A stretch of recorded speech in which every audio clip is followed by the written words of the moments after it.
Hey guys, what's up and welcome back to Gretchen's Vegan Bakery. I know at some point we have all had an overabundance of bananas in the freezer, and sometimes we just don't want to always make banana bread, right? Well, I have 3 recipes for you to help you use up that major storage of bananas. But first, let's take a quick throwback look to the very beginning of Gretchen's Vegan Bakery. This is one of my best baker tip videos from, I think around 2015.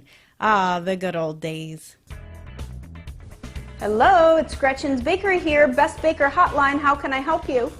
Hey guys, best baker tip number, I'm not real sure where we are right now, but what are we going to do with overripe bananas? This is one of my favorite tips and tricks. You may have seen it already from my past life, where I shared with you how to handle overripe bananas. When they sort of get to this point where they're just like really starting to get ripe, they're all speckly, they're starting to turn black. This is actually the perfect way you want to use bananas in your recipes, is when they get to be this ripe. So if you're not quite wanting to make a recipe though today when your bananas start looking like this, that's okay.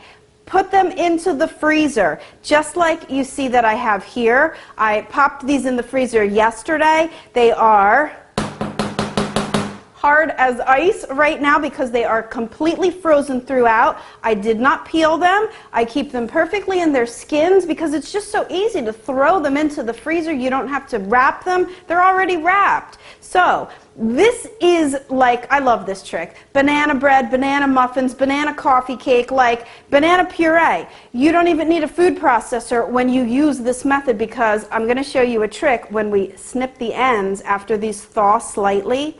Banana puree like comes right out of these skins. And so anyway, I'm going to show you how to handle them once they're frozen, right before you put them into your recipes. And I know you guys are going to love this trick. So thanks a lot for being part of my Best Baker Club here, and let's make some banana bread.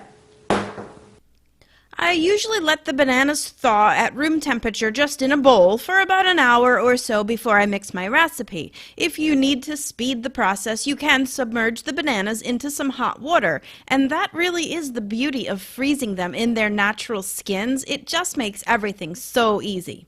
Once they are ready, simply snip the tips and out comes that ready-to-use banana puree.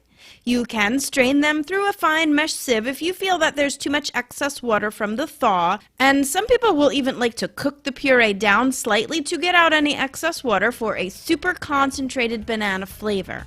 So there you go. The next time your bananas get super ripe, into the freezer they go.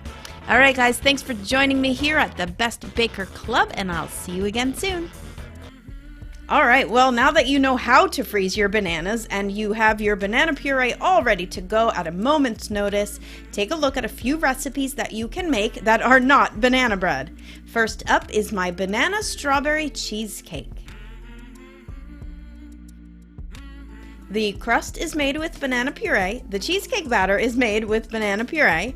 My vegan cheesecake is by far my favorite thing to make. I'm sure you guys know that by now. It's just so easy, and all you do is throw everything into a food processor or a blender and then bake it. And for the topping on this one, of course, bananas, but strawberry and banana go together as perfectly as peanut butter and jelly. Just be sure to glaze those fruits on the top so that they don't turn brown from the oxidation.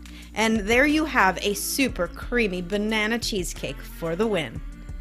Now for some banana walnut cupcakes with cream cheese icing. These cupcakes are super moist, and because the bananas are so sweet and ripe, I was able to cut back on the typical amount of sugar that would have gone into a recipe like this, and so you're getting a little bit more natural sweetness than the refined sugar that most cupcake recipes call for. So yeah, that's a bonus right there. Now the walnuts in this recipe are totally optional. If you don't want to do nuts, just leave them out, or you can substitute with any other nut that you prefer.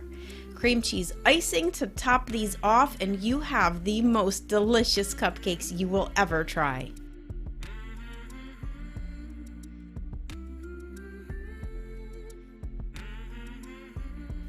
And last, but definitely not least, the peanut butter banana whoopie pie.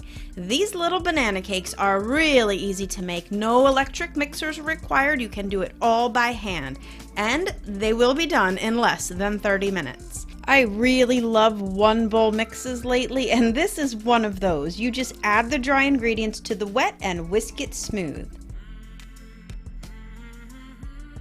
Scoop the batter onto your sheet pans and bake away. Now the peanut butter filling tastes just like Reese's peanut butter cups. Oh yeah.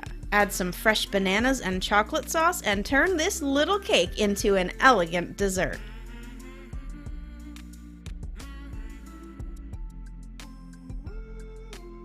So there you go, guys, a few recipes to turn to when your freezer is overflowing with bananas and for when you're just tired of making banana bread. As always, the recipes are linked below the video or just head over to Gretchen'sVeganBakery.com. And until next time, happy vegan baking. Bye for now.